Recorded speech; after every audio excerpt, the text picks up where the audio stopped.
Assalamualaikum warahmatullahi wabarakatuh.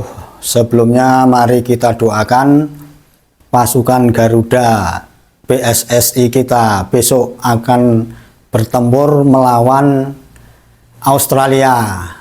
Semoga perjuangannya dengan doa kita akan mendapatkan hasil yang maksimal. Baru-baru ini beliau Kiai Haji Abbas Buntet dari Cirebon mengisi pengajian di Wonogiri. Dalam pengajian yang dihadiri ribuan orang ini, beliau dalam orasinya tegas mengatakan bahwa kaum habaib ini bukanlah keturunan Rasulullah Shallallahu Alaihi Wasallam. Dengan berapi-api beliau menjelaskan sejarah-sejarahnya, dari mana Ahmad bin Isa itu yang makamnya itu ada di Najd Irak, kok tiba-tiba ada di Yaman.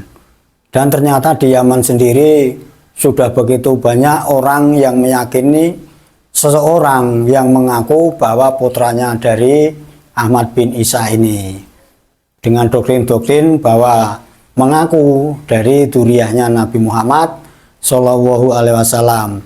Untuk jelasnya mari kita lihat video berikut ini.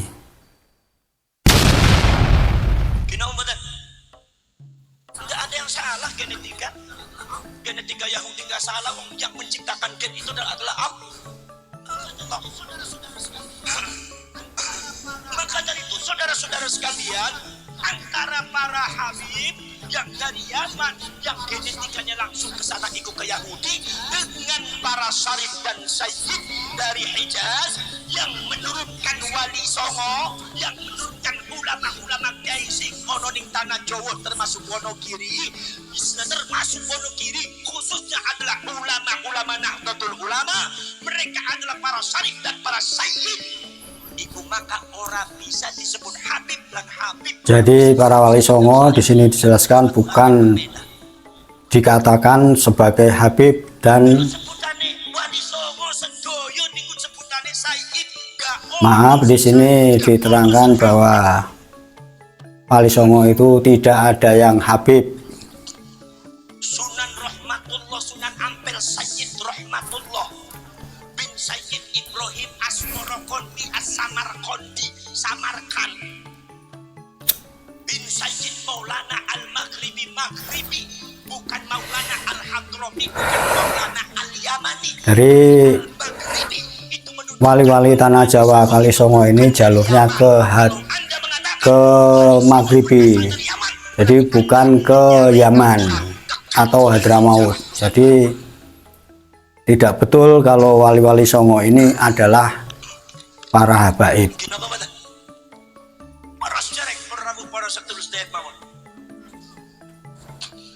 Kemudian para syarif, para sulur, Sunan Derajat, kemudian Sunan Kalijaga termasuk Syarif Hidayatullah. Gak ono sing nyebut Habib Hidayatullah, gak ono. Lepas jenengan masyarakat Wonogiri kalau mau ziarah ke Cirebon, gak ono sing ngendiko aku arep ziarah di Habib Hidayatullah, gak ono. Persis ngendikanin apa? Syarif. Karena beliau adalah seorang syarif. Termasuk 7 kilo dari sini ada seorang syarif di Wonogiri, Syarif Muhsin Al-Farisi, seorang syarif itu. Awas, dijaga makamnya, jangan sampai orang habib sing nakal di habib benam. Gak kena kuburan tua di habib benam. Nanti irungnya aku ya di habib. Mentang-mentang irung mudawu di habib. Kusabar habib dasmu. Tegas, jadi wali songo ini bukan habaib.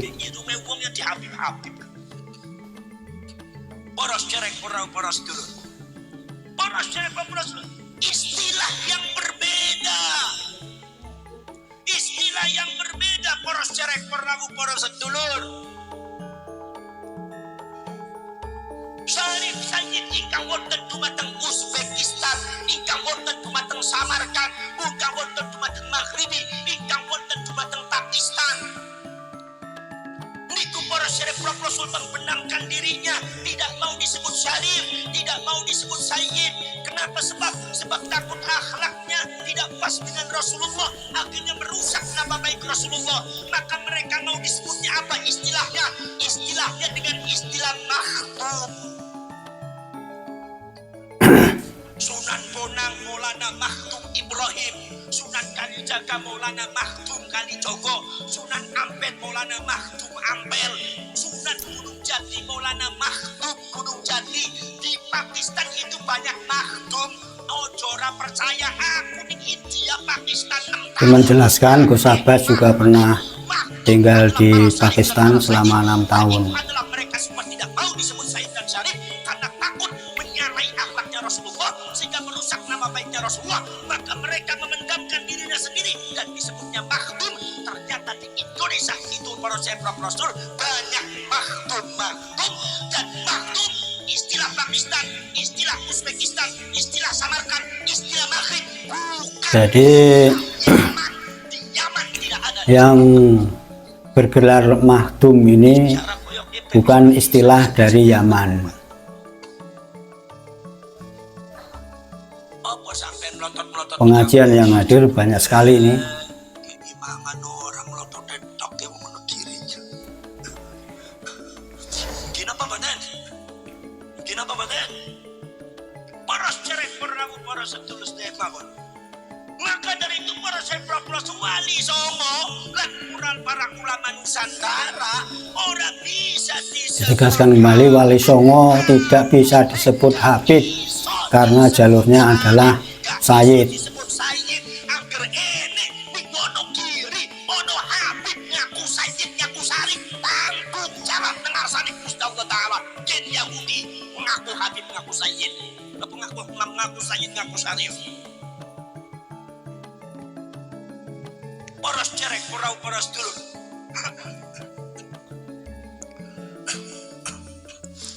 Ada yang mengatakan penelitian ini bagaimana kalau seumpama meneliti jalurnya Habib, dasar penelitiannya Ki Imaduddin itu diterapkan pada Wali Songo pun akan tidak diterima.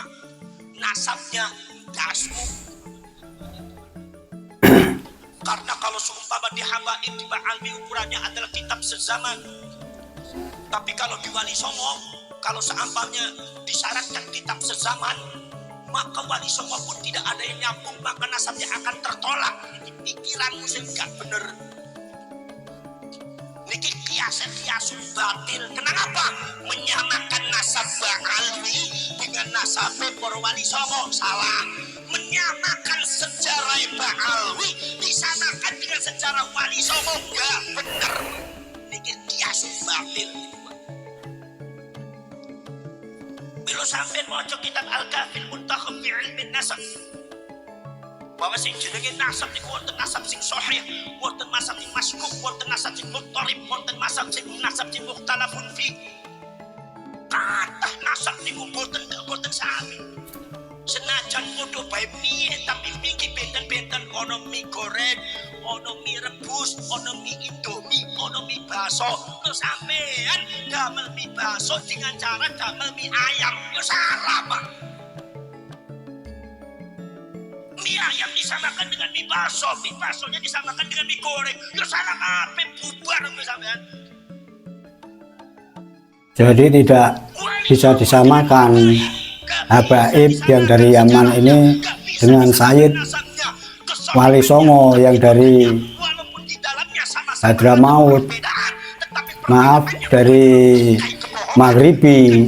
Kalau Yaman ini kan Hadramaut, Habib-Habib ini dari Hadramaut.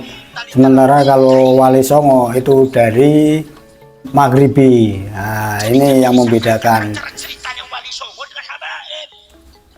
Jadi Wali Songo ini bukan klan dari Ba'alawi. Dari dulu, dari mulai Hadromat itu terindikasi di dalam kitab-kitab sejarah dan kitab-kitab nasab, termasuk para syarif prosedur yang sudah diceritakan, yang sudah difatwakan oleh Naqobatul Ashraf, lembaga pencatatan nasab para syarif keturunan Kanjeng Nabi.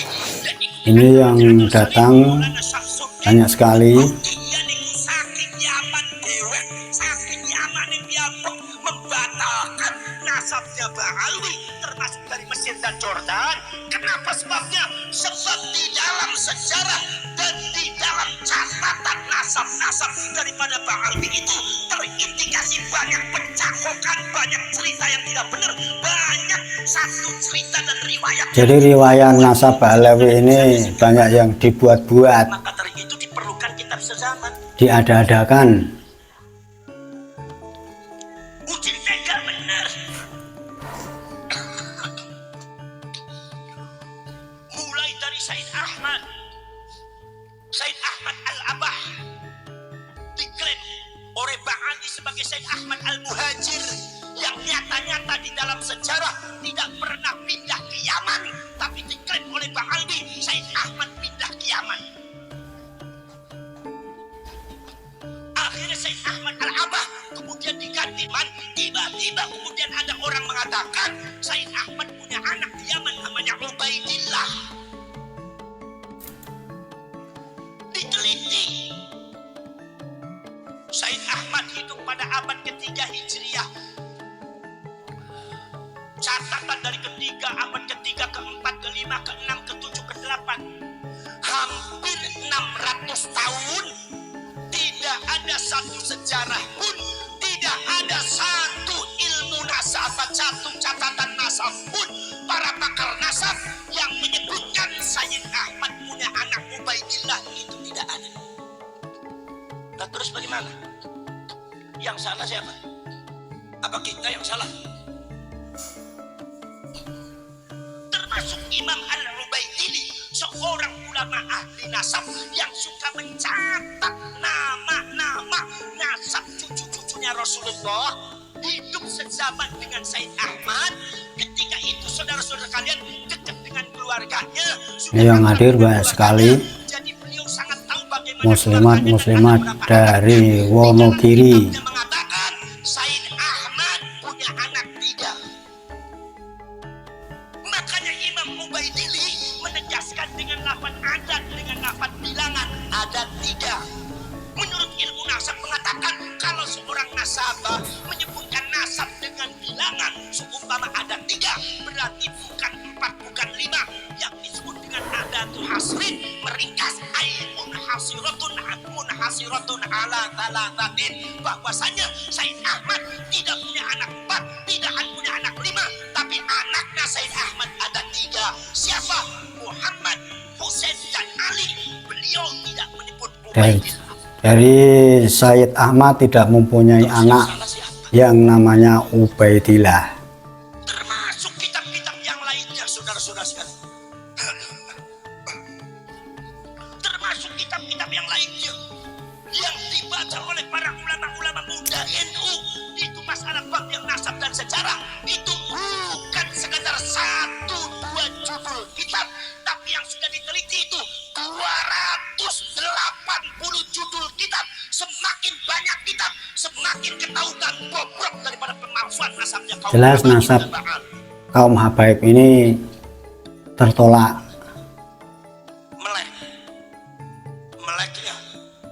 Melek enggak? Kupingnya bolong apa enggak? Nah, ini masalahnya, saudara-saudara sekalian. Sesuai dengan apa yang diceritakan oleh riwayat orang-orang Yaman dari Banul Ahdal dan Banul Qudaibi, yang kedua suku itu juga sama-sama tadinya ingin memalsukan nasab atas nama Rasulullah, tapi gak jadi. Kenapa sih di Hadramaut Yaman dan orang Irak itu banyak kepengen mengaku cucunya Rasulullah? Sebab pada waktu itu di Irak dengan di Hadramaut itu terjadi kemiskinan yang sangat luar biasa. Ketika mengaku cucunya Rasulullah, banyak rezekinya, banyak orang yang menjamin. Jadi tujuan mengaku-ngaku nasabnya Nabi Muhammad ini semata-mata hanya karena persoalan ekonomi.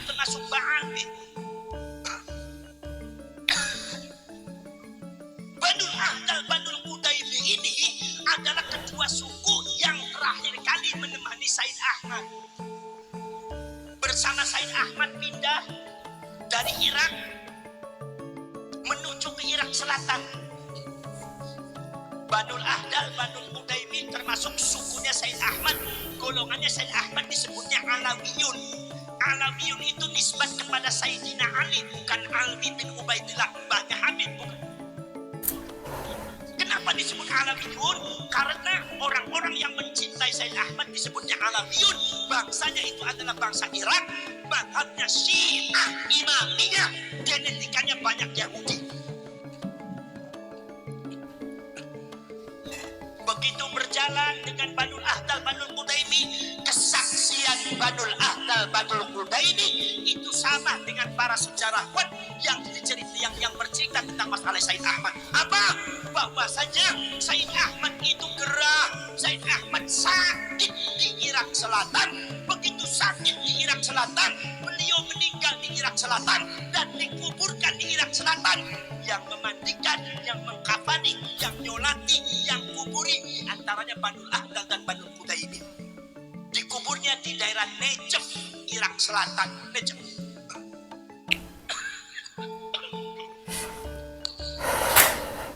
Supados panjenengan paham. Begitu sudah dikuburkan di Mahdi bersama golongannya Said Ahmad, tanpa Said Ahmad karena Said Ahmad sudah meninggal.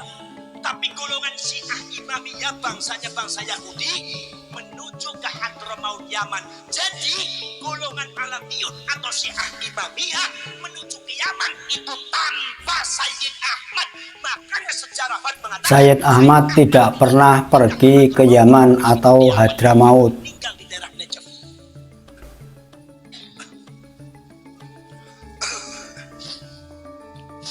Begitu sudah sampai ke Yaman, orang Alawiyun Syiah Imamiyah yang ikut sama Said Ahmad masuk di Hadramaut, di Yaman, Yaman yang termasuk Yaman Selatan.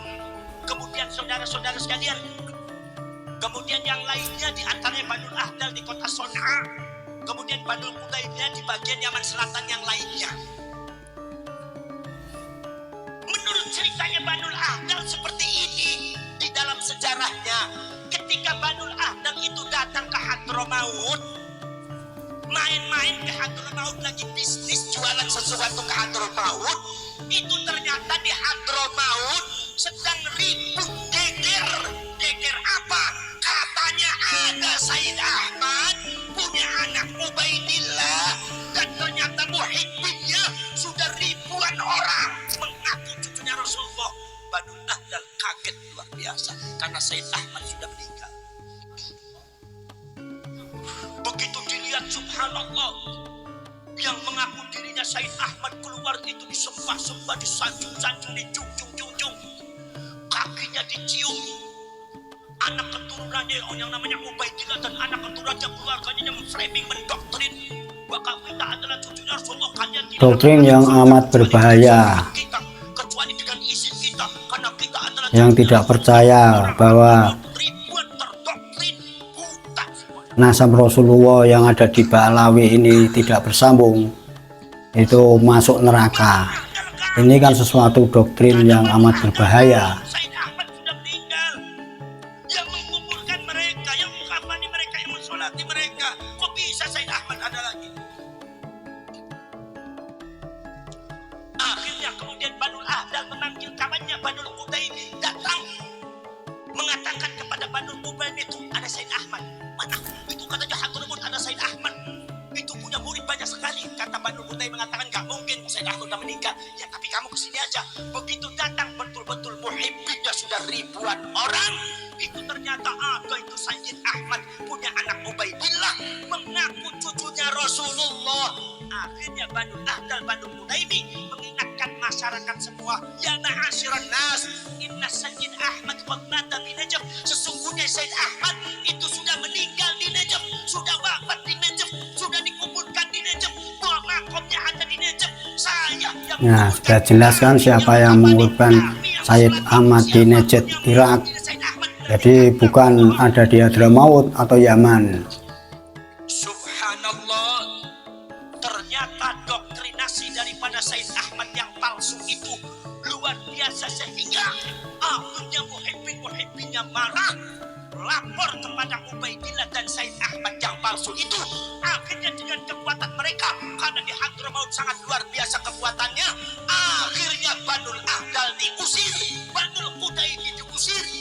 Kata Banul Ahdal mengatakan, sehingga fitnah ini sampai detik ini masih ada. Akhirnya di antara Banul Ahdal dengan Banul Qutaimi ada yang menendang-nendang. Demikian video ini dari ngajinya Gus Abbas Buntet yang di Wonogiri.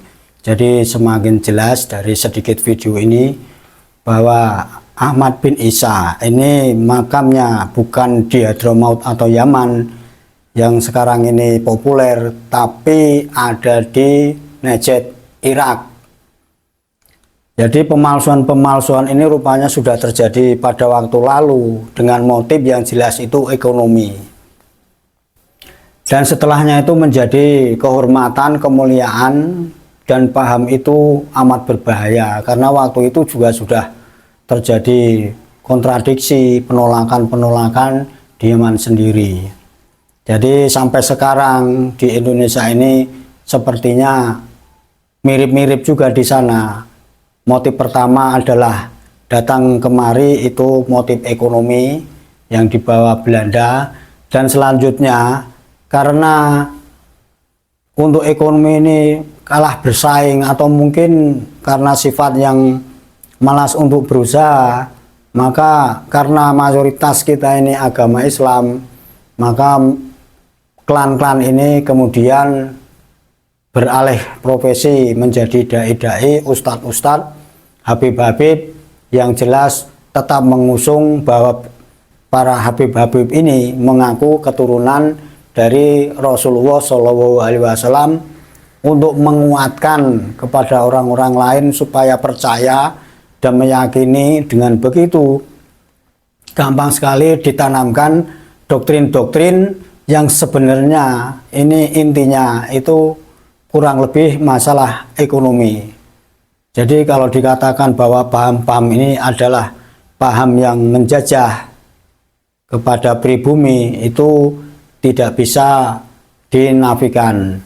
Begitu sedikit video dari Gus Abbas Buntet yang mengisi pengajian di Wonogiri. Semoga bisa kita renungkan. Terima kasih. Assalamualaikum warahmatullahi wabarakatuh.